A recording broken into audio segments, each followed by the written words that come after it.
Enlightenment. Jadi kalau kita membahas mengenai apa namanya, pendapatan lah ya, nafkah gitu ya, pendapatan. Sekarang kalau kita melihat, kita berbicara tentang pendapatan itu kan, kalau kita ini masalahnya ya, hitungannya apa sih kalau kita itu melihat penghasilan gitu? Hitungannya apa gitu? Hitungannya adalah yang paling gampang itu adalah konsumsi terhadap kalori gitu ya. Kalori. Itu hitungannya itu. Hitungan yang paling apa? Suaramu kecil dah. Jadi suaranya kecil. Kalau di aku sih enggak. Di aku normal. Di aku normal. Enggak lah, dengar kok. Aku juga dengar kan, Ted ya? Itu aku kedengeran. Suaramu kecil. Aku pakai ini sih. Gimana? Pas ya, pas deh aku. Ya, aku nggak apa-apa. Cili katanya tuh, ada yang bilang lagi cili. Jadi cili, siapa sih ngomong cili ya? Enggak kok itu. Ada yang bilang Nisa enggak, bilang enggak gitu. Oh kan, oke. Ya, kalau kita bicara mengenai pendapatan atau yang dinamakan nafkah itu ya udahlah, sekarang kalau kita itu kan berlimpah ya, yang namanya pendapatan mengenai nafkah ini. Kalau misalnya di bukunya Steven Pinker ini kita melihat ya, misalnya pendapatan atau nafkah itu memang dulu, kalau yang namanya pendapatan ini kalau kita berbicara mengenai tahun 1700 gitu ya, 1700 itu pendapatan yang diperoleh oleh orang Eropa waktu itu gitu ya. Orang Eropa waktu itu, rata-rata orang Eropa waktu itu, kalau dibandingkan dengan penduduk dunia sekarang itu sudah 6 kali lipat gitu, ya. 6 kali lipat. Jadi penghasilan rata-rata penduduk dunia sekarang ini adalah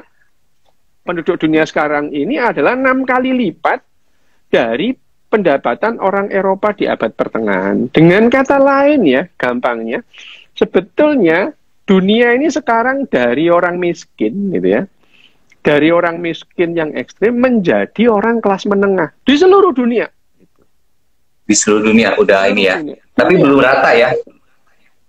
Nah, nanti kita membahas inequality itu nanti gitu. Kamu jangan lompat-lompat gitu ya. Iya.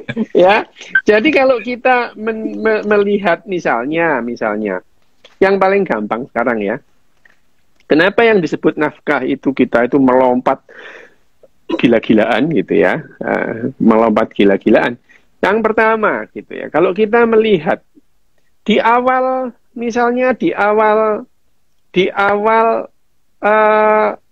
masa pertanian ya, di awal revolusi pertanian agriculture itu, kalau kita melihat nenek moyang kita pemburu pengumpul dulu gitu ya, kalau kita melihat nenek moyang kita pemburu pengumpul itu, sehari mereka itu rata-rata menghabiskan sekitar 5.000 kalori gitu untuk konsumsi sehari-hari itu ya. Konsumsi sehari-hari. Untuk apa saja itu 5.000 kalori itu? Bukannya makan, kita hanya perlu untuk sekitar 2.500 sampai 3.000 kalori. Ya, lah kamu bakar-bakar pakai apa? Iya. Membakar itu, yang namanya membakar, misalkan membuat api unggun. Membuat api unggun itu kan menghasilkan kalori. Jadi, nenek moyang kita pemburu pengumpul itu selama sekitar 300.000 tahun, setiap harinya mereka menghabiskan rata-rata sekitar 4.500 sampai 5.000 kalori per orang. Per orang itu ya, per orang. Kalau sekarang di tahun ini satu orang itu menghabiskan 380.000 kalori per hari gitu. Nah, mikir kan kamu ya? Enggak. 300.000 dari 4.000 menjadi 380.000. 160 kali lipat. Kali. Gitu. 100 kali. Oh, iya. Jadi suaramu kok putus-putus, Ted? Ya, aku berusaha agak jauh supaya enggak ini, karena suaraku kalau pakai ini tuh gede banget, mas videonya kecil. Oh, gitu. Ya udah. Ya, jadi yang namanya ini kita jadi melompat kira-kira 100 kali konsumsi kalori yang kita lakukan. Itu sudah menunjukkan betapa yang namanya penghasilan kita, nafkah kita itu melimpah ruah gitu. Lu kok bisa? 380.000 kalori itu untuk apa aja? Pertanyaannya ya, gitu ya.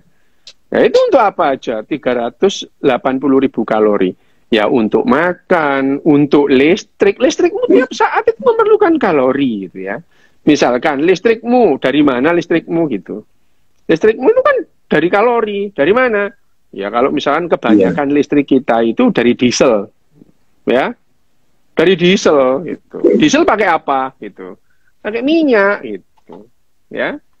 Pakai minyak itu. Minyak dapatnya dari mana gitu? Dari matahari sih gitu. Jadi semua kita mengkonsumsi matahari itu besar-besaran itu sekarang gitu ya. Nah, energi yang disimpan energi dari matahari itu disimpan dalam bentuk itu apa namanya ya fosil gitu yang kemudian kita konsumsi sebagai bahan bakar. Nah sekarang ini kan kalau kita berbicara bahwa yang namanya sebentar, ini aku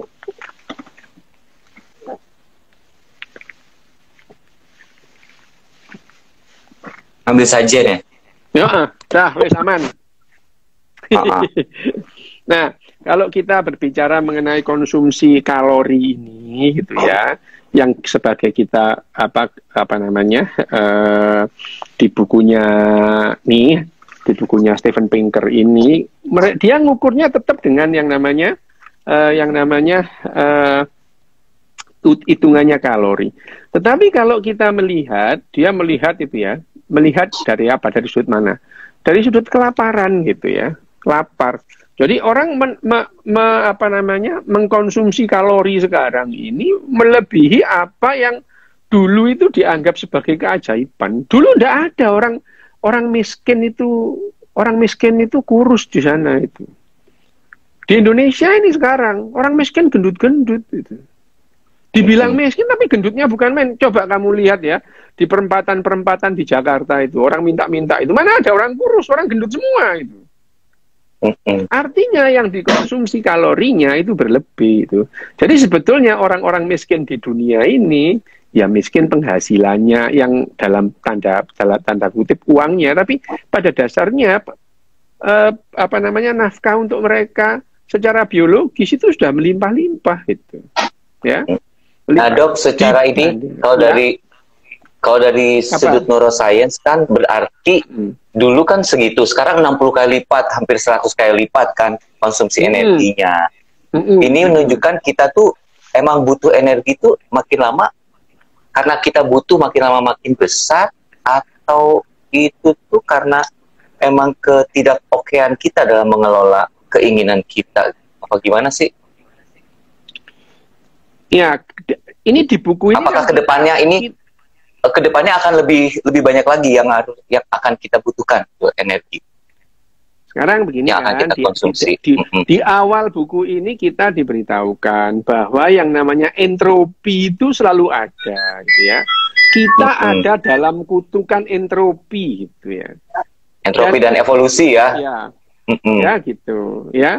Entropi gitu. Entropi. Kalau entropi, nah entropi ini akan menurun kalau kita menggunakan energi, ya. Jadi mengurangi entropi, untuk mengurangi entropi kita mengkonsumsi energi, karena yang namanya kehidupan ini adalah sistem terbuka, gitu ya, sistem terbuka, sehingga untuk menurunkan entropi pada sistem kita menurunkan entropi, kita harus menggunakan energi, mengkonsumsi energi. energi. Sehingga kehidupan ini, supaya kehidupan ini entropinya rendah, kita perlu mengkonsumsi banyak energi. Dan akhirnya semakin kita itu mendapatkan kesempatan menggunakan energi, ya semakin energi itu kita pakai dalam rangka menurunkan entropi gitu. Jadi di bukunya Steven Pinker ini ya, ini selalu berurusan bahwa yang namanya entropi yang merupakan kecenderungan alam semesta itu dilawan dengan yang namanya kehidupan ini yang konsumsi merupakan energi. Sistem terbuka dengan menarik energi sehingga entropi itu akan menurun gitu. Menurun. Ya, menurun. Nah, dan itu tercermin bahwa yang namanya energi yang kita pakai itu makin lama makin banyak gitu. Banyak. Nah, pertanyaannya adalah sampai kapan energi yang ada itu bisa memenuhi kebutuhan kita, gitu ya? Ya kan? Gitu. Karena emangnya nggak bisa habis ini sumber energi ini, gitu ya? Memangnya nggak bisa habis ini sumber energi yang di alam semesta ini dipakai, gitu? Itu pertanyaan, gitu ya. Tapi nanti kita bahas tersendiri mengenai Dyson Sphere. Dyson Sphere karena yang namanya energi yang kita pakai itu hampir semuanya berasal dari matahari gitu. Apapun itu, hampir semuanya itu dari matahari. Listrik yang kita pakai itu dari matahari. Mobil yang kita pakai itu tenaganya dari matahari itu. Tidak ada yang tidak itu. Energi yang kita pakai saat ini yang tidak berasal dari matahari hanyalah energi nuklir gitu. Hanya energi nuklir gitu. Yang kita makan setiap hari dari mana? Dari tumbuhan, dari binatang. Dari mana itu? Binatang ya dari tumbuhan. Kita makan energi yang kita dapatkan energi yang dari binatang ya dari tumbuhan juga. Tumbuhannya makan binatang. Binatangnya makan tumbuhan. Makan tumbuhan. Tumbuhannya dari mana energinya? Ya dari matahari, terus kemudian disimpan energinya dalam bentuk kalori. Dengan apa? Dengan fotosintesa. Jadi energi yang kita konsumsi setiap hari saat ini itu hampir semuanya berasal dari matahari gitu. Dari matahari. Hanya sedikit yang tidak dari matahari. Ada kan itu listrik tenaga nuklir. Dari mana itu gitu? Dari mana? Tenaga nuklir. Yang tenaga air, yang gitu-gitu apa dok itu? Tenaga air, tenaga uap. Tenaga uap. Aku tanya, tenaga uapnya diapain itu kok bisa menjadi uap? Dipanasin kan? Panasnya dari mana? Iya. Nah, iya kan? Bahan bakar. Iya, aliran air segala itu dari mana? Dari matahari semua. Tidak ada yang tidak dari matahari gitu ya. Jadi semuanya dari matahari. Nah, kita membahas nafkah di sini siapa namanya Steven Pinker ini membahas nafkah ini. Kenapa yang namanya nafkah ini pendapatan ini meningkat tajam setelah revolusi industri itu. Setelah revolusi industri itu jadi meningkat tajam sejak awal abad ke-18 itu ya. Jadi kalau kita nafkah ini dulu sampai akhir abad ke-19 itu ya. Akhir abad ke-19 itu yang namanya ada seorang akhir abad ke-18 tahun 1798 gitu ya. Tahun 19 itu ada orang yang namanya Thomas Malthus itu ya. Ini disebutkan di buku ini disebutkan. Di buku ya. Thomas Malthus itu disebutkan. Thomas Malthus itu mengatakan bahwa yang namanya pertumbuhan atau kecepatan pertumbuhan populasi manusia gitu ya. Populasi manusia itu menurut deret ukur gitu ya. Sementara sumber daya itu berkembang menurut deret hitung gitu. Yang satu itu berdasarkan deret aritmetika ya, kebutuhannya itu. Sumber daya itu berkembang menurut deret aritmetika. Sementara pertumbuhan populasi itu berkembang menurut deret geometri itu. Jadi tersedianya sumber daya itu dari 1 menjadi 2, 2 menjadi 3, 3 menjadi 4, 4 menjadi 5 gitu. Sementara yang itu aritmetika ya. Itu aritmetika. Sementara pertumbuhan geometri dalam hal ini itu adalah jumlah populasi itu menurut deret hitung, deret geometri yang tadi deret aritmetika ya, 1, kedua, 2, ketiga itu aritmetika. Tapi yang namanya pertumbuhan penduduk populasi, Thomas Malthus itu menggambarkan sebagai deret ukur atau deret geometri dari 1 ke 2, 2 ke 4, 4 ke 8, 8 ke 16, 16 ke 32, 32 ke 64, 64 ke 124 gitu ya. 128 sampai kalau 10 kali sudah menjadi 1024 itu ya. Misalnya itu, sehingga teorinya si Thomas Malthus itu bahwa kelaparan itu akan semakin menjadi-jadi gitu ya. Menjadi-jadi. Ya. Tetapi apa yang disampaikan oleh Thomas Malthus itu pada saat itu bukan isapan jempol itu. Karena memang ada setiap tahun ada orang kelaparan itu. Ya. Setiap tahun ada orang kelaparan itu.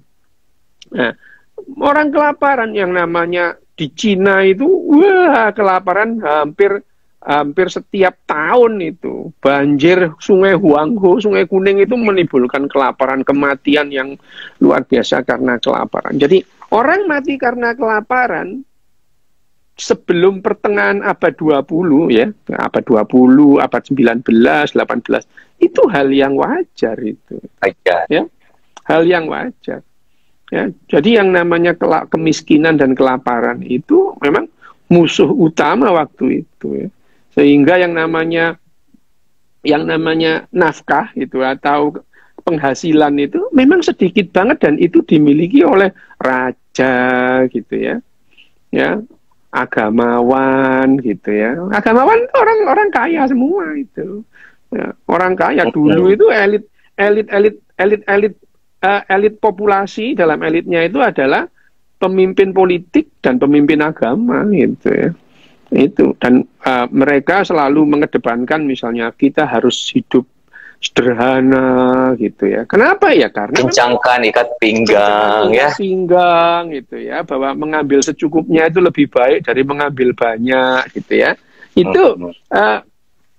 Itu yang membuat kenapa itu wisdom zaman dulu itu mengenai kesederhanaan itu ya.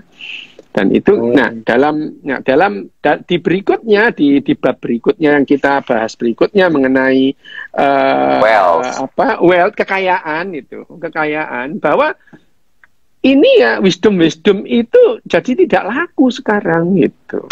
Jadi semakin kita menggunakan sumber daya itu, semakin kita gunakan sumber daya itu akan semakin mempercepat pertumbuhan sumber daya itu sendiri. Penggunaan sumber daya yang banyak justru akan meningkatkan sumber daya itu sendiri itu. Melalui apa? Di sini juga diberitahukan ini bahwa sebetulnya itu justru karena yang namanya kapitalisme itu. Runtuhnya komunisme dan sosialisme itu justru menjadi titik balik bahwa manusia itu akhirnya kekayaan manusia itu melimpah dengan cepat di pertengahan abad 20 gitu. Ya. Itu. Jadi ada di bukunya Steven Pinker ini disebutkan adanya beberapa faktor itu ya, beberapa penyebab yang namanya terus kemudian disebutkan di bukunya siapa namanya? Itu idolamu itu Harari itu kan disebutkan juga bahwa yang namanya di Harari itu dia menyebutkan bahwa yang namanya di akhir abad ke-20 dimulai tahun 80-an itu mendadak aja yang namanya komunisme itu runtuh gitu ya. Padahal kalau kamu hidup di tahun 70-an kayak aku gini ya, itu tahun 70-an itu remaja di tahun 70-an itu, dan kita banyak baca buku itu ya, itu yang namanya sosialisme, marxisme itu keren banget gitu ya. Karena itu adalah jawaban atas banyak masalah gitu ya. Misalnya apa namanya ketimpangan sosial gitu. Jadi waktu itu kita itu melihat komunisme dan sosialisme itu seksi banget itu ya. Jadi tahun 70-an itu yang namanya idola itu.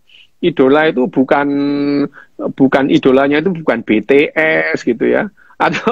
Atau bukan juga yang namanya Queen atau apa namanya The Beatles gitu. Enggak, tahun 70-an itu idola kita itu adalah Bob Marley gitu ya, terus Che Guevara gitu. Che Guevara gitu ya. Karena di tahun 70-an itu wah lah ini yang namanya liberalisme ini omong kosong lah itu ya, itu. Ya, liberalisme ini omong kosong lah. Gimana konsepnya itu absurd banget gitu ya, absurd lah gitu. Bagaimana yang namanya kebebasan kita itu terus kemudian dibatasi oleh kebebasan orang lain. Wah itu nggak masuk akal lah ini gitu ya, ya nggak masuk akal lah. Pada saat itu kita di Indonesia gitu ya, tahun 70-an itu nyetel musik kenceng-kenceng itu ya nggak boleh gitu ya.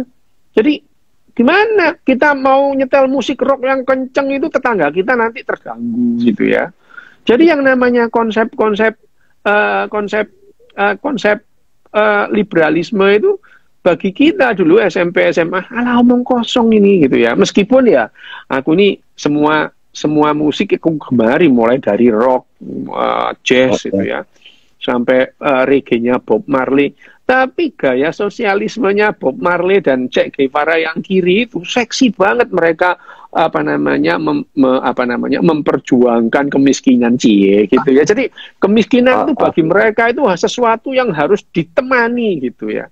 Jadi Che Guevara yang selalu bersama orang-orang miskin itu sejalan dengan misalkan Yesus itu. Yesus itu bilang di Alkitab itu orang berdoa itu selalu ada dengan orang-orang yang miskin, bersama orang yang miskin itu. Bahkan Yesus pun itu tidak terlalu optimis dengan kehidupan yang seperti sekarang itu. Ya, Yesus mengatakan kemiskinan selalu ada gitu ya. Ya itu loh ya itu. Itu yang membuat yang namanya dari tahun 70-an itu yang namanya kekiri-kirian itu kompatibel dengan segala macam wisdomnya orang-orang religius, tapi kebanyakan anak kan tidak senang religiusitas. Sehingga tahun 70-an itu yang namanya komunisme ini kayaknya komunisme ini jawaban atas ketimpangan hidup gitu ya. Karena yang namanya di buku itu tentang hal ini disebutin ada Mao Zedong juga ya, Pak? Iya, Mao Zedong. Di buku ini ya, di buku ini ya disebutkan misalnya, kalau disebutkan bahwa yang namanya ada 5 penyebab dunia ini, kenapa kemajuan itu mendadak melonjak itu. Orang waktu dulu ya, tahun 80-an itu, tahun 79 ada orang futuristik gitu ya, futuris itu ya, yang namanya Alvin Toffler gitu. Alvin Toffler itu membahas ke depannya itu dunia itu ke depan tahun 2000, setelah tahun 2000 itu gimana gitu ya. Waktu itu kita melihat Alvin Toffler, keren banget dia, kayaknya bisa dia melihat masa depan. Tapi sekarang yang dibicarakan Alvin Toffler salah semua gitu. Oh ya? Salah semua, iya gitu. Alvin Toffler itu memprediksi yang akan menjadi raksasa ekonomi itu salah satunya adalah India, nomor 2 adalah Irlandia gitu. Dia nggak nyebut Cina sama sekali gitu, nggak nyebut karena waktu itu ya Cina itu adalah itu pusat kemiskinan lah, pusat kemiskinan ada di Cina. Nah di bukunya si ini Steven Pinker yang ini itu disebutkan bahwa yang namanya penyebab kemajuan dunia itu ada 5 itu. Yang pertama disebutkan adalah apa yang dilakukan oleh Mao gitu. Ini Mao, lucu ya. ini buku ini lucu ini ya. Dikatakan Mao ini disebutkan ya. Mao itu secara dramatis mengubah arah kemiskinan global dengan satu tindakan sederhana. Tahu apa? Dia mati. Itu. Dia mati. Oh iya. Langsung decline komunisme ya. Lah itu jadi sebetulnya itu ya. Yang disebutkan di sini itu ada yang tanya apa bedanya gagasan Steven Pinker dengan Jared Diamond nanti kita bahas ya. Nah, catat itu Ted, nanti kita bahas. Yes. Nah, disebutkan itu yang pertama pada tahun 76 Mao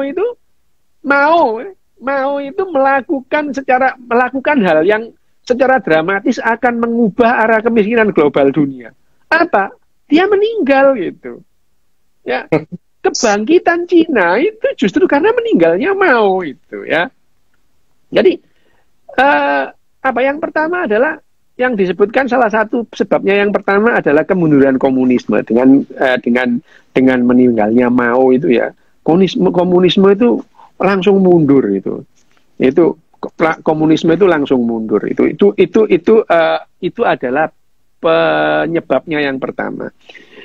Penyebab yang kedua itu ada adalah leadership katanya. Leadership betul kamu itu ya. Leadership itu yang mengubah arah yang namanya arah kemiskinan itu menjadi keberlimpahan seperti sekarang. Nah, kepemimpinan itu bukan lagi orang itu memimpin itu sebagai sesuatu yang kemudian dia memimpin. Aslinya dia as a leader dalam segala hal, tidak itu, ya, tidak. Tetapi yang namanya leadership itu adalah seorang pemimpin itu sadar bahwa setiap orang yang dalam organisasi itu suatu saat bisa jadi leader, gitu. Ya, sehingga yang namanya organisasi itu bisa bekerja secara efektif dan efisien. Misalkan dalam sebuah organisasi, dalam sebuah perusahaan atau rumah sakit begitu, ada dokter, ada perawat, ada electricity, ada cleaning service itu. Pada suatu keadaan, salah satu di antara mereka itu menyeruak sebagai leader gitu. Misalnya pada saat listrik itu mati, oke, yang paling paham soal listrik adalah listrik sendiri. Biarkan mereka yang menjadi leader untuk menangani masalah ini gitu. Jadi itu yang namanya leadership. Jadi yang namanya leadership setelah pada akhir abad ke-8 akhir abad ke-20 itu dilihat bahwa yang namanya leadership itu bukan terus bagaimana kamu menjadi pimpinan dan selalu memimpin, tidak. Leadership itu lebih pada kapan seseorang itu dipimpin dan kapan seorang itu memimpin itu. Jadi leadership itu bukan hanya pada pemimpin, tapi adalah bagaimana dia itu dengan secara sukarela dan paham dia harus dipimpin dalam kondisi-kondisi yang berbeda. Itu ya, yang namanya leadership itu akhirnya mengubah yang namanya kekayaan ini menjadi berlimpah. Itu yang kedua.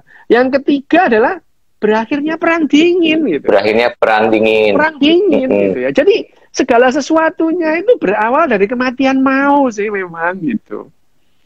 Kematian Mao digantikan oleh penerusnya Deng Xiaoping namanya. Wah, Deng Xiaoping ini tahun 80-an itu yang namanya Cina itu dianggap sebagai negara tirai bambu. Kalau Soviet itu negara tirai besi gitu ya.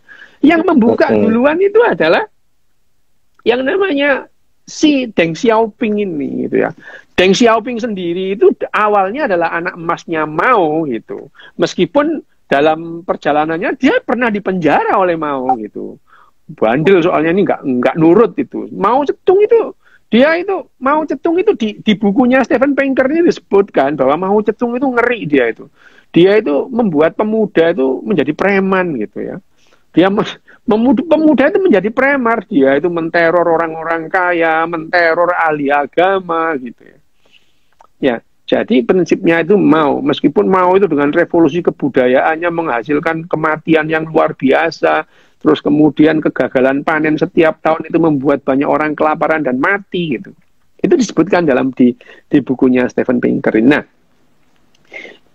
kematian Mao itu ya, kematian Mao itu yang akhirnya memicu pertama tadi itu adalah kemunduran komunisme. Kemunduran komunisme itu dipicu dengan matinya Mao Zedong gitu ya. Mao Zedong, dan diakhiri dengan bubarnya Uni Soviet itu. Bubarnya Uni Soviet. Ya, yang namanya selama 50 tahun, hampir 40 tahun lebih lah ya, 40 tahun setelah Perang Dunia Kedua itu ya. Yang namanya dunia ini hanya ada dua narasi itu ya, narasi liberalisme dan narasi komunisme. Dan yang namanya dan liberalisme di tahun 70-an itu udahlah, liberalisme itu udah kepepet dengan terdorong minggir lah dengan oleh yang namanya komunisme itu. Lah kok secara mendadak kematian Mao Zedong itu terus mengubah arah gitu. Dan pemicu yang namanya liberalisme itu menyeruak, memimpin, mengalahkan komunisme. Kamu tahu nggak apa pemicunya? Walkman itu. Walkman yang kamu pakai itu, Walkman. Gitu. Oh ya? Iya. Walkman itu kelihatannya sederhana, tapi Walkman itu menjadi alat untuk mengekspresikan bahwa yang namanya liberalisme itu ada. Konsepnya itu ada gitu. Ya, konsepnya itu ada. Walkman itu. Dengan Walkman kita bisa nyetel musik kenceng-kenceng tanpa mengganggu orang gitu. Sehingga ide liberalisme bahwa kebebasanmu itu dibatasi oleh kebebasan orang lain dengan Walkman itu masalah terpecahkan gitu. Terpecahkan, ya. Masalah terpecahkan itu ya. Sehingga yang orang-orang Amerika dan Eropa yang gandrung dengan liberalisme itu ya, kemudian mereka dengan serta-merta mengkonsumsi yang beli yang namanya Walkman dalam jumlah yang luar biasa. Tahun 80 dalam waktu 1 tahun di Amerika waktu itu, orang Amerika berhasil menjual 2 juta Walkman itu. Ya, 2 juta Walkman itu. Ya. Dalam 1 tahun di Eropa sama gitu, sehingga akhirnya Jepang yang tadinya itu negara yang kalah perang di tahun apa namanya di tahun 45 dan mereka sibuk menata ekonominya, kemudian menjadi kekuatan ekonomi yang luar biasa. Jadi yang namanya keajaiban ekonomi Jepang dipicu oleh Walkman itu. Dipicu oleh Walkman itu. Sekedar Walkman itu membuat takut orang-orang Eropa itu. Ya. Jadi akhirnya dengan Walkman, jadi yang namanya keajaiban ekonomi Jepang waktu itu adalah transistor gitu. Transistor itu ya. Transistor itu betul-betul mengubah wajah Jepang yang tadinya sebagai negara yang kalah perang gitu. Kemudian ekonominya di tahun 80-an, 70-an, 80-an mendadak aja melihat dengan yang namanya radio transistor yang harganya itu bisa 1/10 sampai 1/20 harga radio tabung, lampu tabung gitu ya. Wah, semua orang bisa menikmati radio. Radio itu barang mewah. Dengan diproduksi Jepang radio transistor itu semua orang itu bisa memiliki radio itu. Radio kemudian dengan adanya Walkman, ide liberalisme itu bisa berlaku itu. Sehingga jangan kaget tahun 80-an itu orang itu mendadak aja tergila-gila kepada yang namanya fansnya itu belum ada K-pop ya, yang waktu itu adalah Queen, Led Zeppelin, Genesis gitu ya. Jadi mendadak aja grup-grup rock atau grup-grup musik dari negara-negara liberal barat termasuk jazz juga itu kemudian mendadak dinikmati setiap orang setiap saat tanpa mengganggu orang lain. Sehingga ide liberalisme itu menyeruak mengalahkan komunisme yang mulai runtuh dengan kematian Mao Zedong. Ya. Terus kemudian runtuhnya tembok Berlin tahun 88 dan diakhiri dengan bubarnya Uni Soviet. Mendadak komunisme itu hilang gitu aja itu. Udah nggak ada itu komunisme itu. Jadi kalau ada orang teriak-teriak, wah komunisme bangkit, kamu ini ngimpi apa gimana gitu ya. Gitu. Kamu ini ngimpi atau gimana gitu. Udah nggak ada komunisme itu ya. Nah penyebab ketiga adalah berakhirnya perang dingin. Apa tadi? Ya dipicu dengan runtuhnya tembok Berlin ya. Terus kemudian bubarnya Uni Soviet gitu. Nah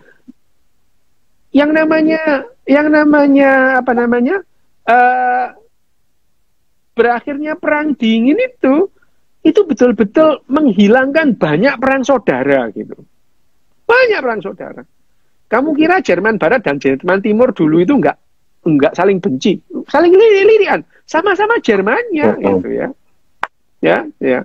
Sama-sama Jermannya itu. Dengan berakhirnya perang dingin itu Jerman sudah nggak ada gitu ya. Terus kemudian akhirnya itu perang saudara udah nggak ada. Perang saudara itu merupakan momok terakhir lah ya itu dalam perang itu gitu ya. Dalam perang itu yang namanya perang itu terakhir itu ya yang paling mengerikan itu benar ini negara komunis terakhir itu Kuba, Vietnam dan Korea, tapi mereka menggunakan sistem ekonomi liberal gitu ya. Gitu. Iya. Cina itu sampai sekarang ya masih ada komite sentral gitu, masih ada gitu. Tetapi sistem ekonominya setiap hari ya liberal gitu. Dia berdagang secara liberal gitu. Jadi namanya aja komunisme tapi ya tetap liberal. Iya, perang Vietnam itu setelah perang dingin selesai ya selesai itu. Asia Tenggara itu menjadi ajang kebencian antara Amerika dan Soviet. Jadi kalau dilihat ya pada saat tahun 70-an 80-an pada saat pada saat yang namanya penataran P4 gitu. Itu orang Indonesia itu cenderung ke barat-baratan gitu ya. Lah aku sebagai orang yang ke kiri-kirian kan benci banget ya. Kenapa kita harus disuruh ke Amerika-Amerikaan gitu ya. Meskipun ya saya sendiri aku sendiri secara pribadi tidak pernah mengatakan yang namanya Pancasila itu jelek, enggak gitu. Cuman waktu itu aku itu harus mengulang penataran P4 100 jam sampai 4 kali itu karena bilang ya yang namanya Pancasila itu ya tidak lebih bagus dari komunisme atau liberalisme. Mati, aku dimarahin orang banyak gitu. Ya iyalah. Waduh, aku penataran P4 gitu ya. Penataran P4 yang harusnya 100 jam. 400 jam. 400 ya. Ya Allah, Mas Rio. Ya, karena aku mengatakan sebenarnya yang namanya ideologi itu ya sama. Ide. Yang namanya ide itu ya nggak bagus, nggak jelek gitu ya. Yang namanya ide itu bebas. Tapi begitu ide itu dijalankan sebagai sesuatu aksi, tindakan, maka yang namanya ide itu mempunyai potensi untuk menjadi baik dan menjadi buruk gitu. Jadi ide komunisme itu tidak lebih jelek dari ide liberalisme atau ide Pancasila gitu. Waduh, ampun deh, aku langsung nggak lulus gitu itu. Nggak lulus yang namanya itu bilang ide gitu ya itu. Nah, konsep-konsep pada saat kemudian menyeruak yang namanya Walkman gitu ya, dunia semakin maju gitu. Waduh, ini kayaknya memang liberalisme nggak terlalu bermasalah deh sekarang. Aku juga menotis itu ya, itu. Aku juga notice itu ya. Nah, sementara Indonesia itu di tahun 80-an itu diarah ke Amerika. Jadi yang namanya Asia Tenggara itu merupakan istilahnya ladang bagi perseteruan antara liberalisme dunia barat dan komunisme gitu.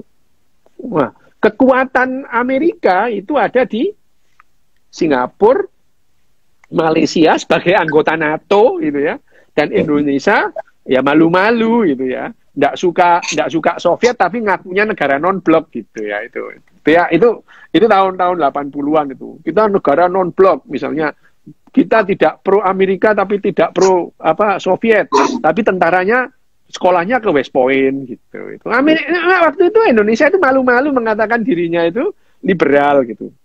Demokrasi Pancasila gitu ya. Oke lah ya, terserah lah ya wis itu ya. Itu yang terjadi di tahun 80-an. Nah, dengan kematian Mao terus kemudian berakhirnya perang dingin, itu yang namanya kemajuan itu menyeruak gitu ya. Wah, Amerika takut sama Jepang gitu. Amerika itu takut sama Jepang gitu. Jadi kalau kalau film-film Amerika tahun 80-an itu mendadak aja ada yang namanya ninja gitu. Ada film pertama Hollywood itu yang berbicara tentang ninja itu namanya Enter the Ninja. Itu bintang filmnya Franco Nero gitu ya. Ya Enter the masih Ninja, apa gitu. Loh? Iya tahun 80 gitu ya. Tahun 80 gitu ya. Wah, terus kemudian ada tapi film Hollywood itu mengatakan orang Jepang itu hebat itu, ninja. Padahal nggak ada di Jepang itu nggak ada ninja gitu. Orang Jepang itu nggak tahu ninja kalau di Amerika itu bisa menghilang, melempar gitu ya. Itu adalah Hollywood itu. Ninja itu jadi hebat itu gara-gara Hollywood itu gitu ya. Nah, tapi konsep-konsep film Amerika waktu itu Jepang itu hebat. Tapi kalau kamu mempelajari ilmu Jepang gitu, selalu orang Jepang itu kalah gitu ya. Enter the Ninja itu Franco Nero itu kulit putih. Akhirnya dia bisa menjadi ninja yang lebih hebat daripada orang Jepang gitu. Terus ada film American Ninja gitu ya, Michael Dudikoff itu. Michael Dudikoff itu ada sampai 3 kali, American Ninja 1, Ninja 2, Ninja 3 gitu ya itu. Masih hafal nama aktornya ya? Ya, Michael Dudikoff itu ya, Michael Dudikoff itu ya. Itu American Ninja. Terus ninja Amerika juga yang membuat yang namanya Yakuza itu sebagai komplotan yang mengerikan. Padahal Yakuza itu kalau di Jepang ini ya kayak preman Pam Swakarsa saja itu. Iya kayak Pam Swakarsa yang ada di Jakarta itu loh gitu. Ya gitu itu. Amerika Yakuza itu mencuat menjadi sepertinya mengerikan itu. Itu gara-gara Hollywood itu ya. Oh, iya. Nah itu. Nah dengan adanya apa namanya? Dengan adanya tadi itu apa namanya? Walkman itu terus kemudian Walkman. Amerika itu diserbu oleh mobil-mobil dari Jepang yang murah itu, Datsun lah, Toyota lah itu, takutlah Amerika itu ya. Nah, tapi Amerika akhirnya membalas keadaan itu dengan tahun 88 munculnya yang namanya superkonduktor, komputer itu gitu. Komputer itu titik balik Amerika itu, terus kemudian lebih bagus lagi dari Jepang. Jepang itu soal komputer itu jadi pengikut gitu. Jadi pengikut aja, itu tidak seperti kalau apa namanya tadi transistor tadi itu semikonduktor itu ya, semikonduktor. Nah itu tadi adalah penyebab ketiga ya kemajuan. Penyebab yang keempat adalah globalisasi. Globalisasi ya. Benar ya, globalisasi. Nah, betul. Globalisasi itu ya khususnya dalam perdagangan. Globalisasi itu dimunculkan yang namanya globalisasi itu eranya itu sudah tidak terbendung itu pada saat yang namanya Uni Soviet bubar itu. Uni Soviet bubar itu pada saat itu yang namanya presiden Uni Soviet itu Mikhail Gorbachev itu ya, bukan Cecep Gorbachev ya, Mikhail Gorbachev itu. Mikhail Gorbachev. Bubarkan Uni Soviet itu. Nah, sebelumnya memang Mikhail Gorbachev itu dia menyerukan yang namanya glasnost dan perestroika gitu ya. Pembaharuan dan globalisasi. Untuk pertama kalinya McD ada di Moskow. Waduh, yang beli antrinya itu 10 km gitu ya. 10 km antri McD. Orang Soviet menggila gitu ya. Karena mereka nggak ngerti gitu, waktu itu. Yang namanya McD pertama buka di Moskow itu, yang antri itu puluhan kilo, 10 km antri gitu. Baru besoknya dia itu bisa beli sampai segitunya yang namanya efek dari globalisasinya. Ini semua yang membuat membuat titik balik yang namanya komunisme itu jadi runtuh dan kemudian kekayaan itu menyeruak gitu ya. Nah itu yang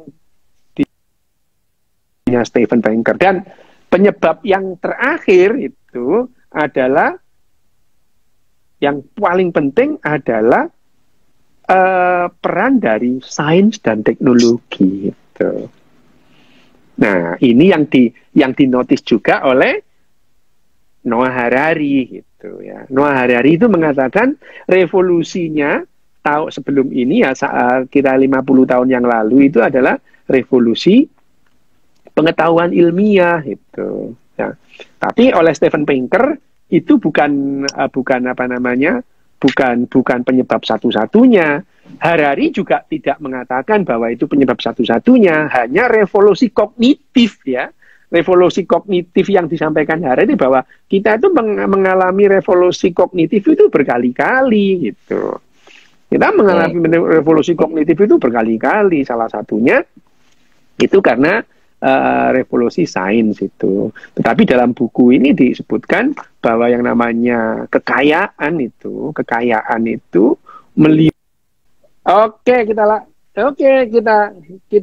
kita lanjutin. Oke, jadi yang itu tadi kenapa yang namanya kemudian mendadak yang namanya kekayaan dunia dan pendapatan manusia itu melimpah itu ya. Dan itu semua disebutkan dalam Steven Pinker, artinya dalam hal ini kita tidak bahwa gagasan-gagasan bahwa kita itu sekarang dalam keadaan mundur gitu ya.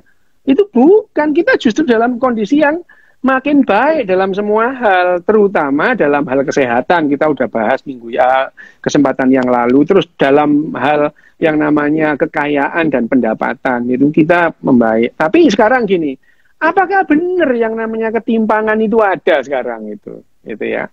Nah, Steven Pinker itu juga di bukunya ini ya dengan kita udah di inequality ya sekarang ya. Inequality yang inequality namanya, bukan namanya ketimpangan itu ya. Iya, equality itu. Ketimpangan itu memang ada gitu. Kenapa? Karena gap atau ketimpangan dulu antara orang kaya dan miskin itu sangat jauh bedanya gitu, sangat jauh. Tapi justru melimpahnya kekayaan dan pendapatan itu justru membuat yang namanya ketimpangan itu menjadi sempit. Ada gitu. Tetapi sekarang ini ketimpangan itu dipersempit itu. Sangat sempit itu. Dengan apa? Dengan sekarang kalau dulu bedanya jauh. Kalau tahun 70 iya orang tuaku punya TV gitu. Nah, ada orang punya TV gitu ya. Jadi kalau misalkan tahun 70 itu di teras rumah itu ada orang lihat TV dari jendela, padahal TV-nya itu ada kira-kira 15 meter dari jendela itu gitu. Nonton TV gitu dari luar ya. Iya, kita nggak bisa. Itu kebayang ya. Kalau kita masukin. Rumahnya dokter luas banget loh. Luas banget loh, 15 meter itu. Itu buat dari kacanya itu ya udahlah, memang mereka bayangin aja, mereka melihat TV itu melihat gerakannya tok, bahkan suaranya aja dia nggak denger gitu. Bahkan kita sering terganggu dengan teriakan-teriakan mereka gitu. Misalkan ada tulisan TVRI itu mereka teriak Turi gitu. Dengaran banget itu ya. Itu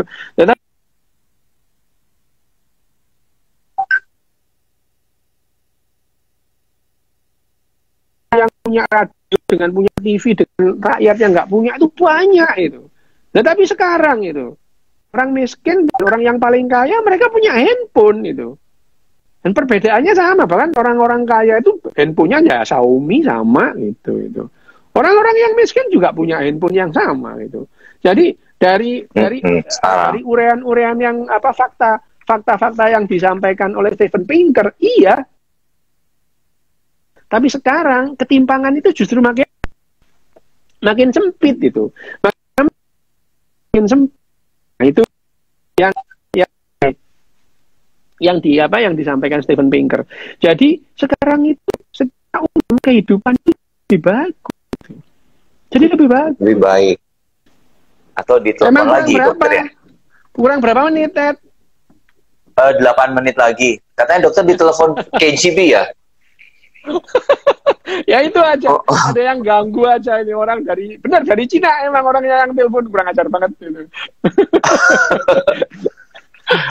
Oke. Ya udah. 8 ini menit. Tadi karena keburu-buru harus akhirnya pakai handphone itu. Biasanya kan pakai iPad ya itu keburu-buru ya. Kalau pakai iPad di telepon nggak apa-apa. Nah, ini begitu ada telepon masuk, matilah kalian itu. Matilah kalian. Kita dong mati. Oke ya.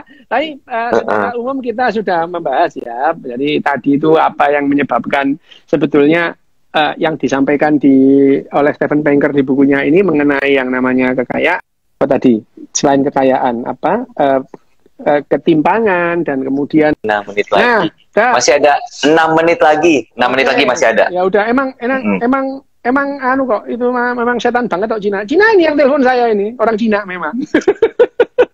Asli orang Cina ya. Oke ya. Jadi oke ya, ini tadi paling tidak kita sudah membahas 3 hal dan memang kayaknya kalau waktu 1 jam itu kita bahas 3 bab itu lumayan kita bisa lumayan lari kemana-mana ya itu. Ya, oke. Jadi ya berikutnya kita akan membahas apa Ted? Berikutnya berarti kalau selanjutnya tuh ini itu kita membahas environment peace and safety. Nah ini peace and safety ya itu environment peace and safety. Oke Ted, itu aja. Jadi dalam tiga poin tadi itu dengan penjelasan yang gamblang, Steven Pinker mengatakan bahwa kehidupan kita itu sebetulnya lebih baik. Iya Ted. Oke.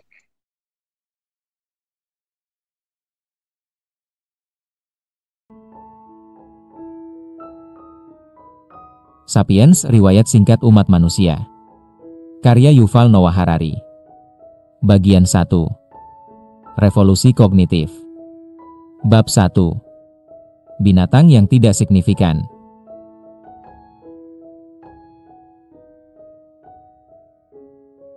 Sekitar 13,5 miliar tahun lalu, zat, energi, waktu, dan ruang tercipta setelah peristiwa yang dikenal sebagai ledakan besar, Big Bang. Kisah tentang fitur-fitur fundamental alam raya kita ini dinamai fisika. Sekitar 300.000 tahun setelah kemunculannya, zat dan energi mulai menyatu menjadi struktur-struktur rumit yang dinamai atom-atom, yang kemudian bergabung menjadi molekul-molekul. Kisah tentang atom-atom, molekul-molekul, dan interaksinya disebut kimia. Sekitar 3,8 miliar tahun lalu, di sebuah planet bernama Bumi, molekul-molekul tertentu bergabung membentuk struktur-struktur yang cukup besar dan rumit yang disebut organisme. Kisah tentang organisme ini dinamai biologi. Sekitar 70.000 tahun lalu, organisme dari spesies Homo sapiens mulai membentuk struktur-struktur yang lebih rumit lagi yang dinamakan budaya. Perkembangan selanjutnya dari budaya-budaya manusia ini disebut sejarah. 3 revolusi penting membentuk jalannya sejarah. Revolusi kognitif mengawali sejarah sekitar 70.000 tahun lalu. Revolusi agrikultur mempercepatnya sekitar 12.000 tahun lalu. Revolusi saintifik yang baru mulai berjalan 500 tahun lalu, kemungkinan akan mengakhiri sejarah dan memulai sesuatu yang benar-benar berbeda. Buku ini menceritakan sejarah tentang bagaimana ketiga revolusi ini telah memengaruhi manusia dan rekan-rekan organismenya. Manusia sudah ada jauh sebelum ada sejarah. Binatang-binatang yang sangat mirip manusia modern ada sekitar 2,5 juta tahun lalu. Namun, sepanjang banyak generasi yang tak terhitung jumlahnya, mereka tidak mampu mengungguli kedikdayaan organisme-organisme lain yang berbagi habitat dengan mereka.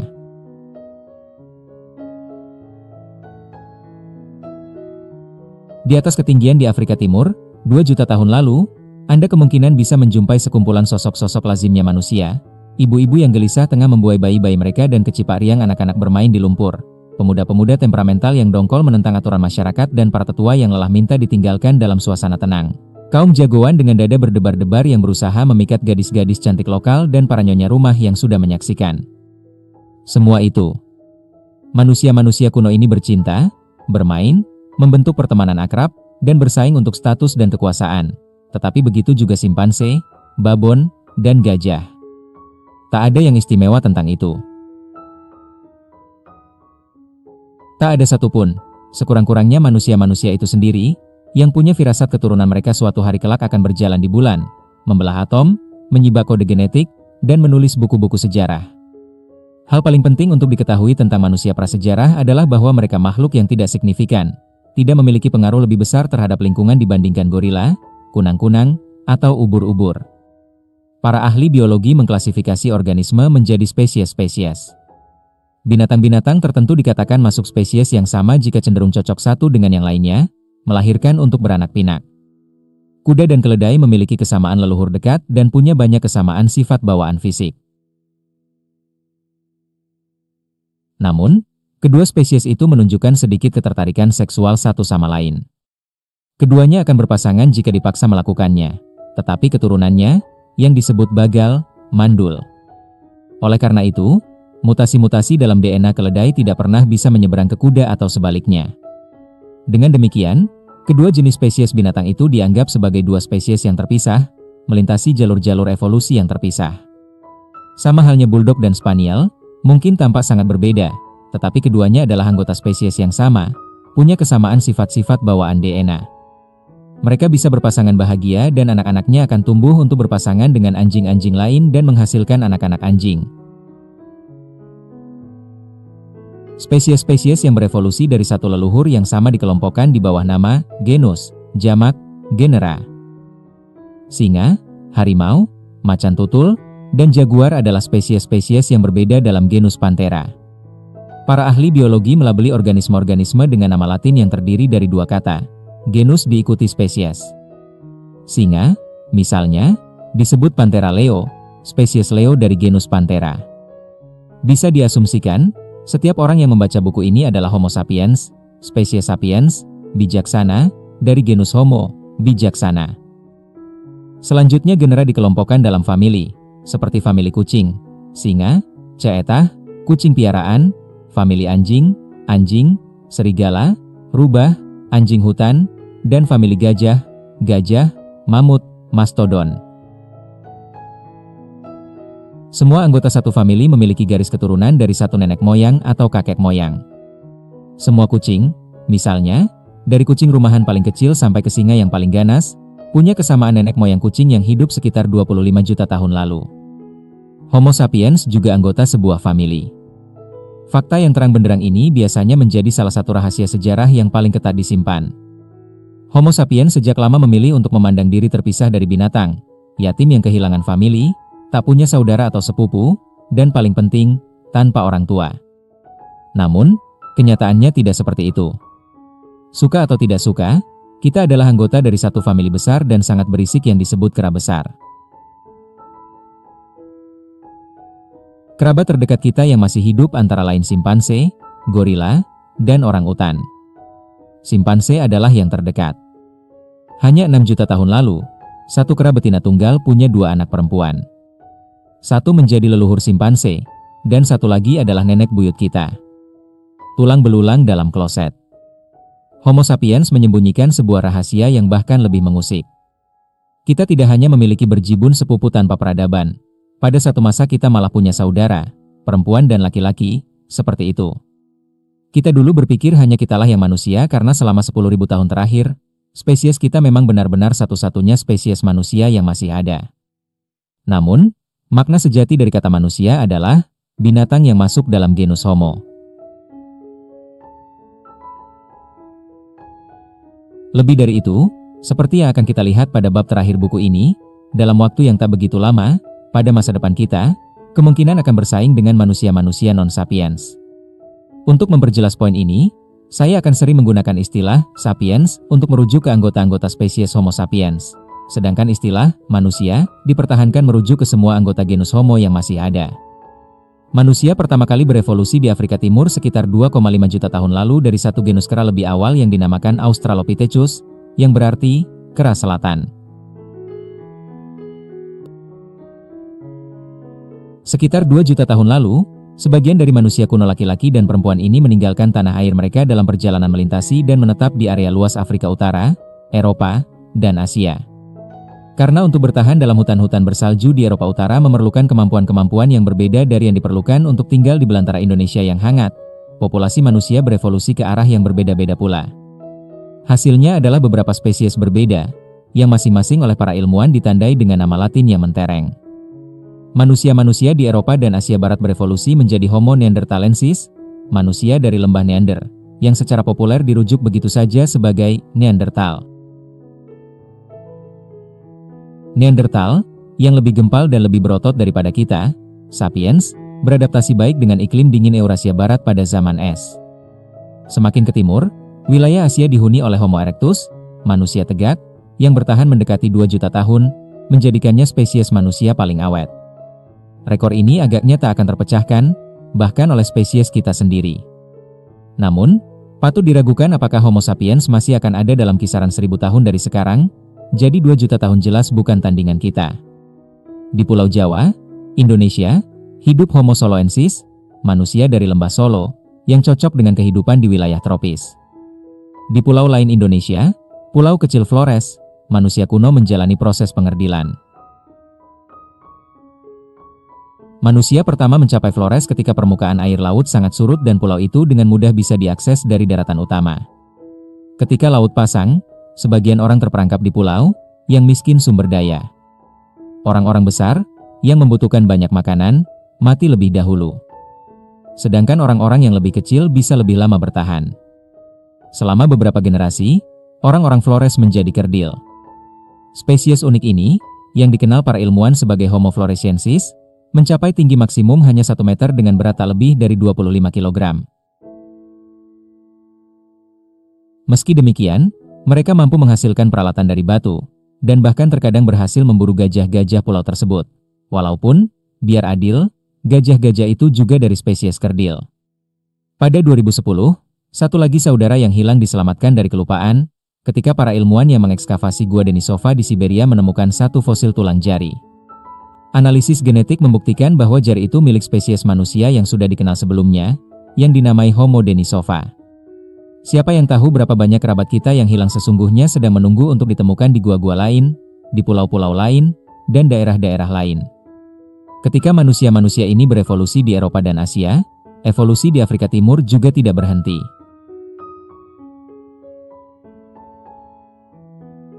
Buayan kemanusiaan terus memelihara spesies-spesies baru, seperti Homo rudolfensi, manusia dari Danau Rudolf, Homo ergaster, manusia pekerja, dan akhirnya spesies kita, yang dengan lancang kita namai Homo sapiens, manusia bijaksana.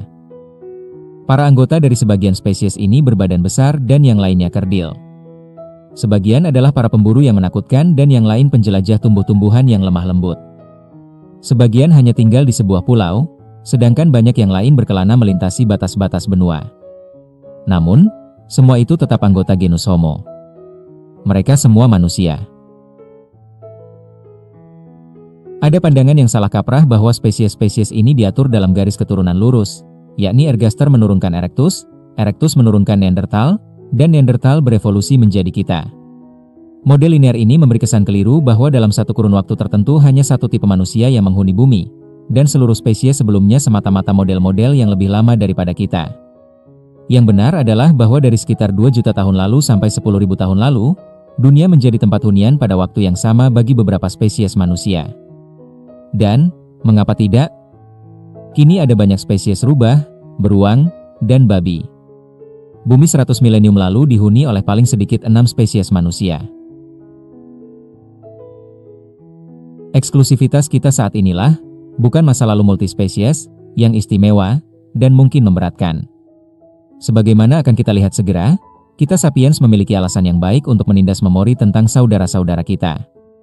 Harga dari berpikir terlepas dari banyak perbedaannya, semua spesies manusia memiliki beberapa kesamaan karakteristik yang mencirikannya.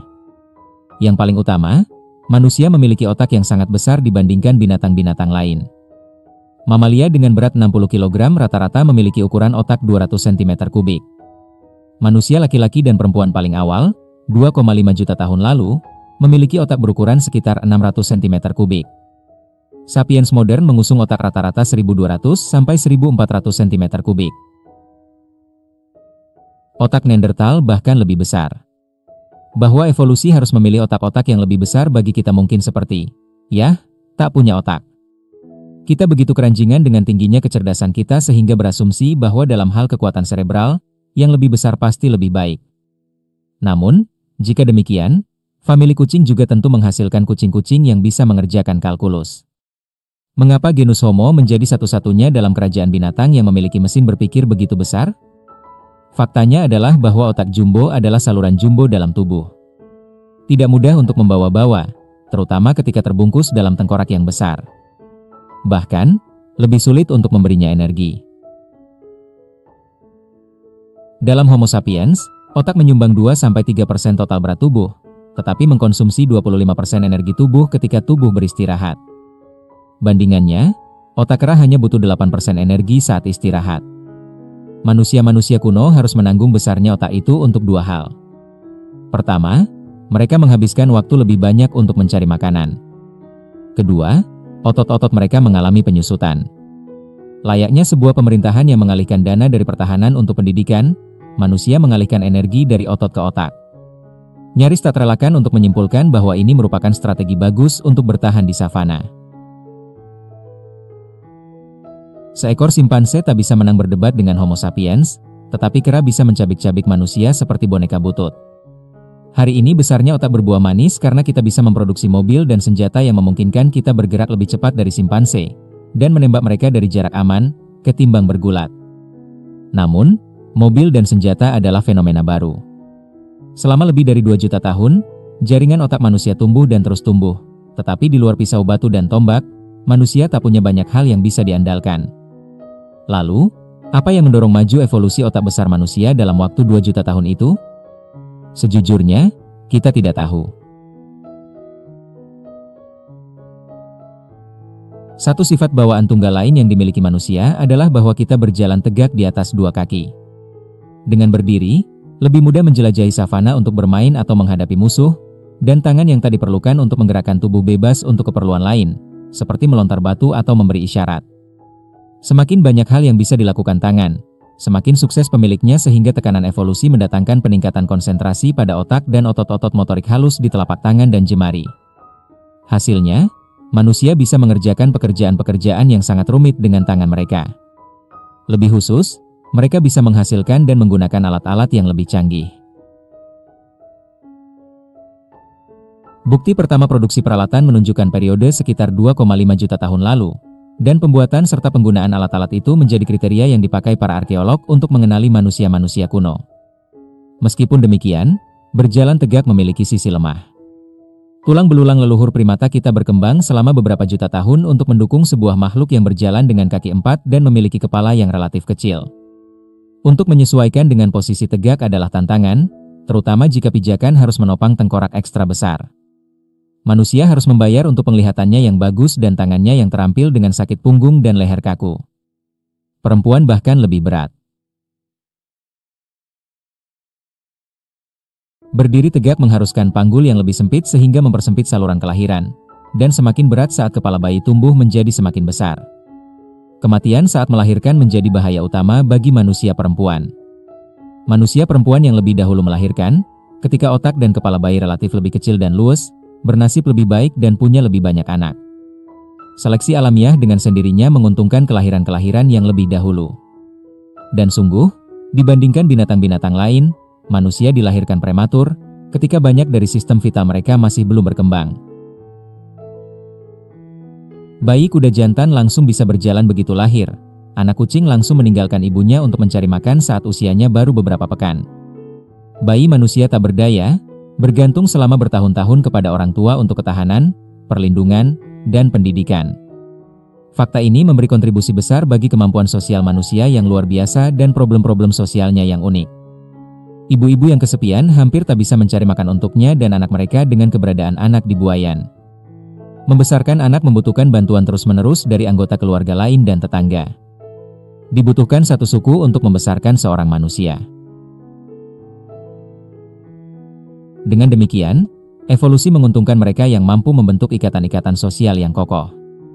Selain itu, karena manusia dilahirkan dalam keadaan belum berkembang, mereka bisa dididik dan sosialisasi pada tingkat yang lebih besar ketimbang binatang manapun. Sebagian besar mamalia muncul dari rahim seperti gerabah mengkilap yang muncul dari tempat pembakaran. Setiap upaya untuk mencetak kembali akan menggores atau memecahkannya. Manusia keluar dari rahim seperti gelas yang dicairkan di tungku pembakaran. Bisa dipilin, ditarik, dan dibentuk dengan derajat keleluasaan yang mencengangkan. Itulah mengapa kita mendidik anak-anak kita menjadi Kristen atau Buddha, kapitalis atau sosialis, penggemar perang atau pencinta perdamaian. Kita berasumsi bahwa otak besar, penggunaan alat, kemampuan belajar yang superior, serta struktur sosial yang kompleks adalah keunggulan besar. Sepertinya sudah terbukti dengan sendirinya bahwa itu semua menjadikan manusia menjadi binatang paling kuat di muka bumi.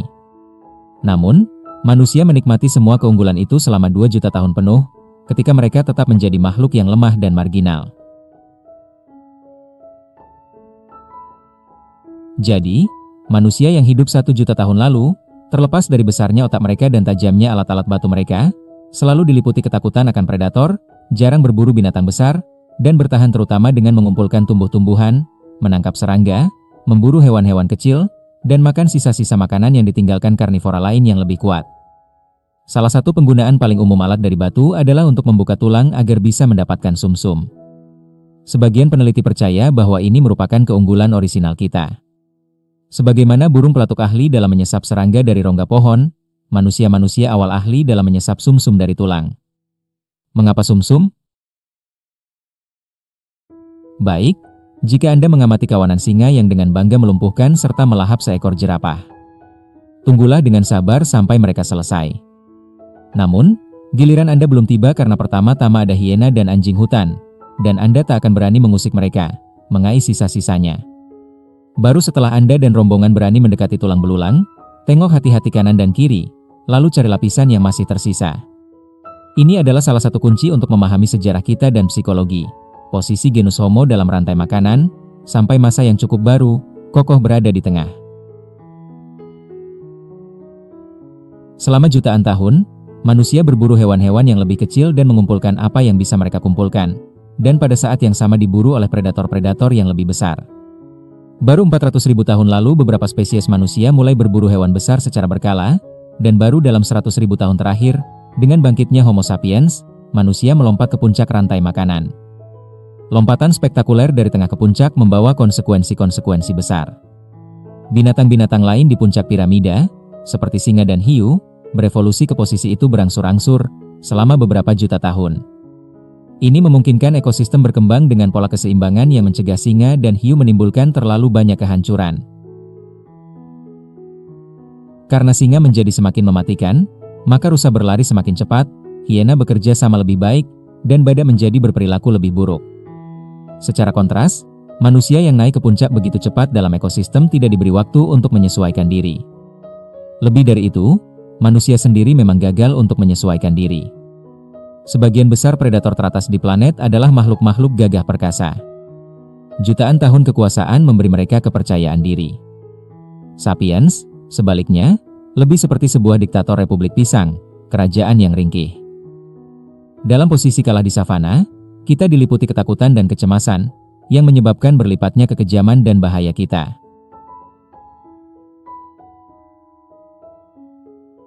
Banyak bencana historis, dari perang-perang mematikan sampai ke bencana geologis, bersumber dari lompatan yang terlalu gegabah ini. Ras juru masak. Satu langkah signifikan dalam jalur menuju puncak itu adalah domestikasi api. Sebagian spesies manusia sudah menggunakan api sejak 800.000 tahun lalu. Sampai dengan masa 300.000 tahun lalu, Homo erectus, Neanderthal dan beberapa pendahulu Homo sapiens menggunakan api untuk keperluan sehari-hari. Manusia kali ini punya satu sumber cahaya dan kehangatan yang bisa diandalkan, dan senjata mematikan melawan singa-singa yang berkeliaran. Tak lama sesudah itu, manusia mungkin bahkan mulai dengan sengaja membakar perkampungan mereka. Pembakaran yang dikelola dengan hati-hati bisa mengubah belukar rimbun menjadi lahan rumput yang baik untuk bermain. Selain itu, setelah api padam, para wiraswasta zaman batu bisa berjalan-jalan di bekas-bekas asap dan memanen binatang-binatang, kacang, dan umbi-umbian yang sudah matang. Akan tetapi, manfaat terbaik dari api adalah untuk memasak. Makanan-makanan yang tidak bisa dimakan manusia dalam bentuk alaminya, seperti gandum, padi, dan kentang, menjadi unsur pokok dalam makanan kita berkat pemasakan. Api bukan hanya mengubah sifat kimiawi makanan, melainkan juga sifat-sifat biologisnya. Pemasakan bisa membunuh kuman dan parasit yang menempel di makanan. Manusia juga menjadi jauh lebih mudah untuk mengunyah dan menyantap makanan-makanan favorit sebelumnya seperti buah-buahan, kacang, serangga, dan daging jika dimasak terlebih dulu.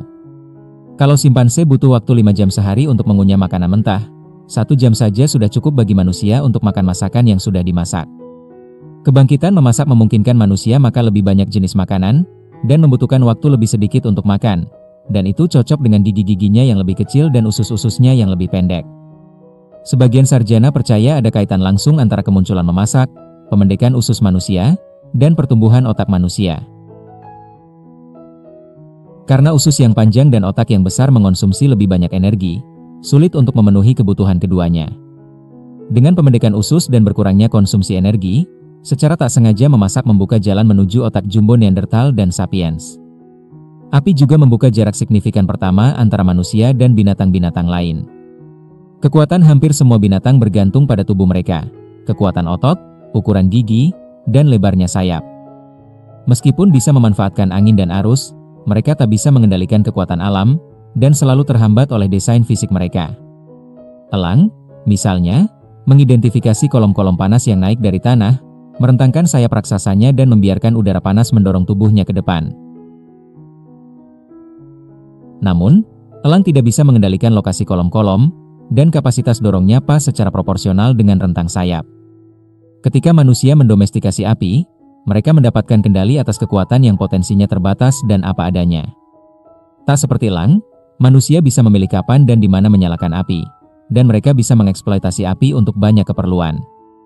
Yang paling penting, kekuatan api tidak terbatas pada bentuk, struktur, atau kekuatan tubuh manusia. Seorang perempuan dengan batu api atau batang api bisa membakar habis satu hutan dalam hitungan jam.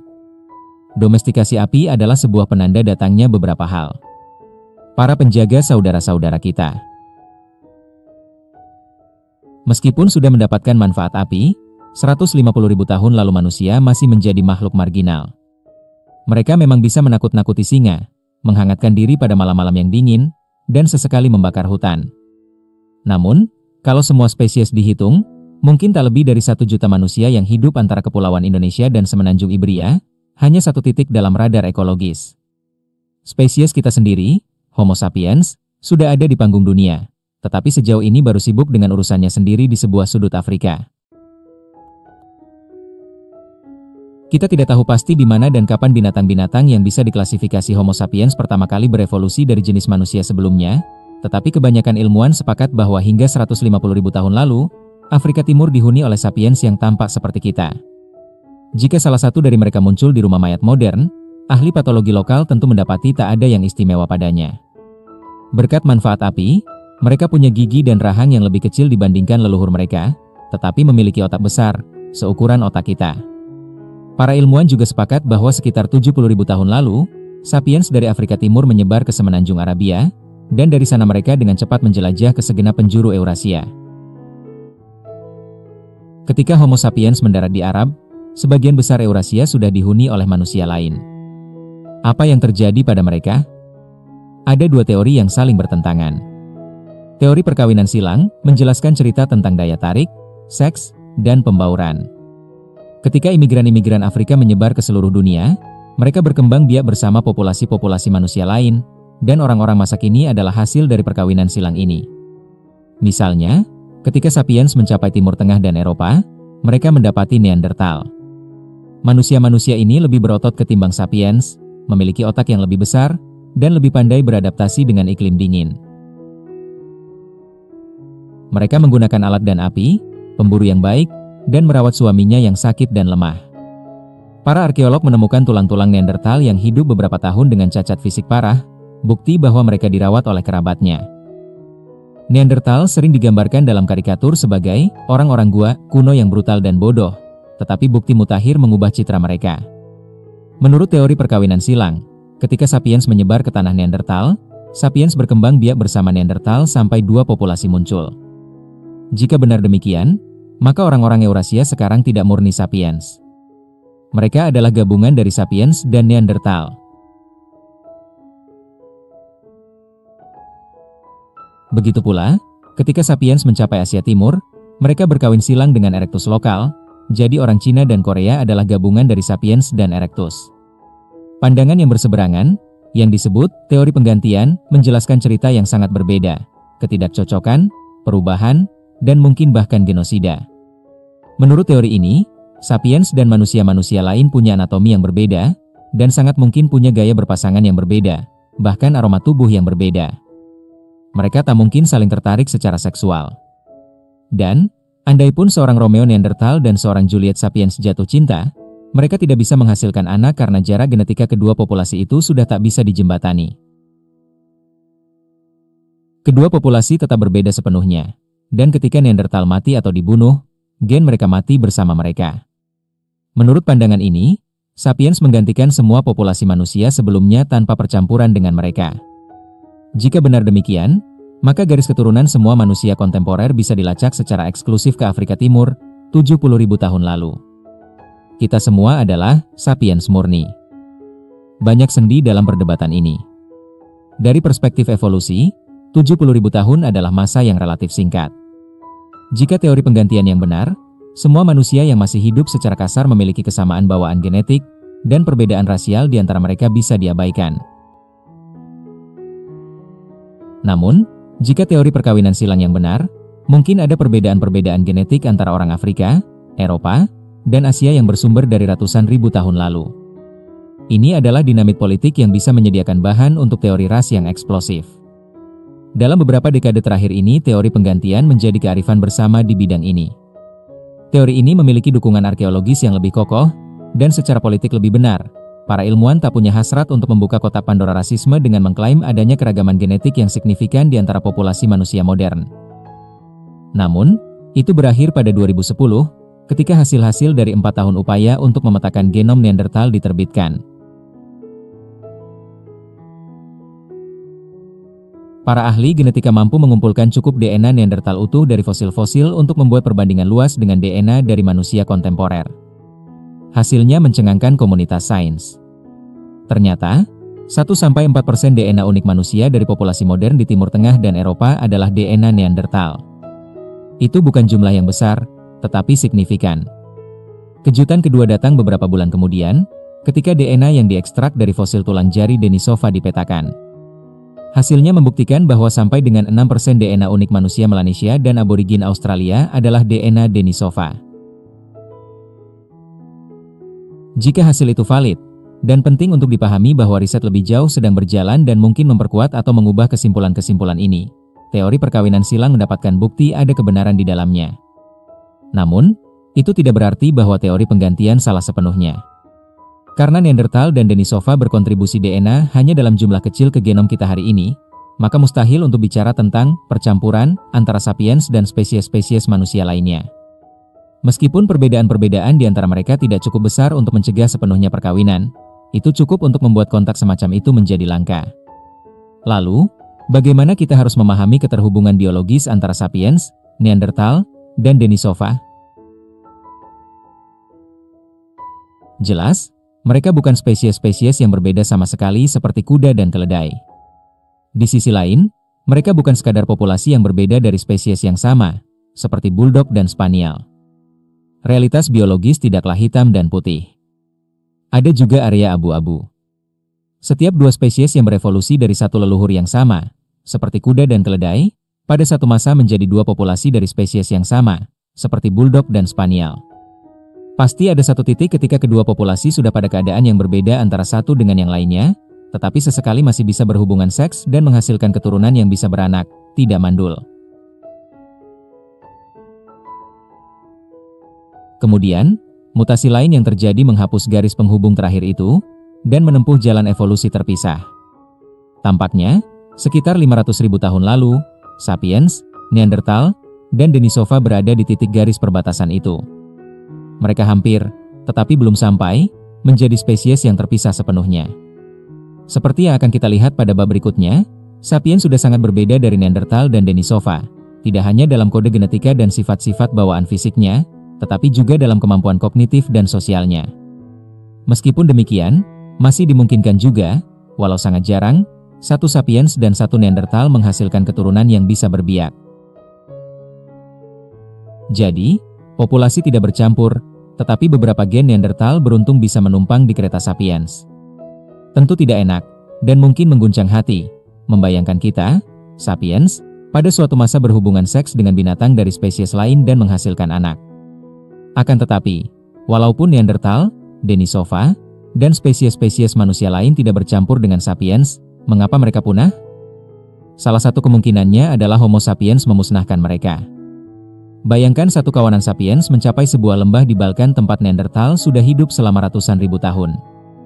Pendatang baru itu mulai memburu rusa dan mengumpulkan kacang serta buah beri yang menjadi persediaan makanan tradisional Neanderthal. Sapiens adalah pemburu dan penjelajah makanan yang lebih cakap, berkat teknologi dan keterampilan sosial yang lebih superior, sehingga jumlah mereka menjadi berlipat ganda dan menyebar. Neanderthal yang sumber dayanya lebih sedikit semakin kesulitan menghidupi diri. Populasi mereka menyusut dan pelan-pelan mati, kecuali mungkin satu atau dua anggota yang bergabung dengan tetangganya, sapiens. Kemungkinan lainnya adalah bahwa kompetisi memperebutkan sumber daya menyala menjadi kerusuhan dan genosida. Toleransi bukanlah ciri sapiens. Dalam abad modern, perbedaan kecil soal warna kulit, dialek, atau agama sudah cukup untuk memicu sekelompok sapiens untuk mengenyahkan kelompok lain. Apa mungkin sapiens kuno lebih toleran terhadap spesies manusia yang berbeda sama sekali? Maka, sangat mungkin terjadi ketika sapiens bertemu Neanderthal. Akibatnya adalah kampanye pembersihan etnis pertama dan paling signifikan dalam sejarah.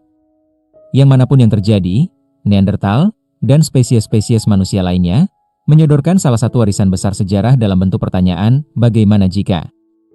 Bayangkan apa yang terjadi kalau Neanderthal atau Denisova bertahan bersama Homo sapiens. Jenis budaya, masyarakat, dan struktur politik seperti apa yang akan muncul di dunia, tempat beberapa spesies manusia yang berbeda hidup bersama? Bagaimana, misalnya, keyakinan religius bermula? Akankah kitab Kejadian mendeklarasikan bahwa Neanderthal adalah keturunan Adam dan Hawa? Akankah Yesus meninggal karena dosa-dosa Denisova? Dan akankah Al-Quran sudah mengamankan kursi-kursi di surga untuk semua manusia yang saleh, apapun spesiesnya? Akankah Neanderthal mampu melayani legiun-legiun Romawi, atau birokrasi semrawut Imperium Cina? Kapankah deklarasi kemerdekaan Amerika memiliki kebenaran yang terbukti dengan sendirinya bahwa seluruh genus Homo diciptakan setara? Akankah Karl Marx mendesak para buruh dari semua spesies untuk bersatu? Dalam 10.000 tahun terakhir, Homo sapiens semakin terbiasa menjadi satu-satunya spesies manusia sehingga sulit bagi kita untuk membayangkan kemungkinan lain. Ketiadaan saudara menyebabkan lebih mudah untuk membayangkan bahwa kita adalah intisari dari penciptaan, dan bahwa satu jurang memisahkan kita dari anggota lain kerajaan binatang. Ketika Charles Darwin menunjukkan bahwa Homo sapiens hanya satu jenis binatang, orang marah. Bahkan, hari ini banyak orang menolak untuk mempercayainya. Kalaupun Neanderthal bertahan, mungkinkah kita masih membayangkan diri kita menjadi makhluk yang terpisah? Mungkin inilah jawaban persisnya mengapa leluhur kita membersihkan Neanderthal. Mereka terlalu nyata untuk diabaikan, tetapi terlalu berbeda untuk ditoleransi. Apakah sapiens harus disalahkan atau tidak? Tak lama setelah kedatangan mereka di satu lokasi baru, populasi asli punah. Sisa-sisa terakhir Homo soloensis berasal dari masa sekitar 50.000 tahun lalu. Homo Denisova musnah tak lama sesudahnya. Neanderthal hadir kira-kira 30.000 tahun lalu. Manusia cebol terakhir punah dari Pulau Flores sekitar 12.000 tahun lalu. Mereka meninggalkan sejumlah tulang belulang, alat-alat batu, beberapa gen DNA, dan banyak pertanyaan tak terjawab. Mereka juga meninggalkan kita, Homo sapiens, spesies manusia terakhir. Apa rahasia kesuksesan sapiens? Bagaimana kita berhasil menetap begitu pesat di banyak habitat yang jauh dan berbeda secara ekologis? Bagaimana kita mendorong spesies-spesies manusia lain ke ruang kelupaan? Mengapa Neanderthal yang bahkan kuat, berotak, dan tahan cuaca tidak bisa bertahan melawan serangan kita? Perdebatannya masih terus berkecamuk. Jawaban yang paling mungkin adalah sesuatu yang memungkinkan adanya perdebatan itu, Homo sapiens menaklukkan dunia berkat bahasanya yang unik.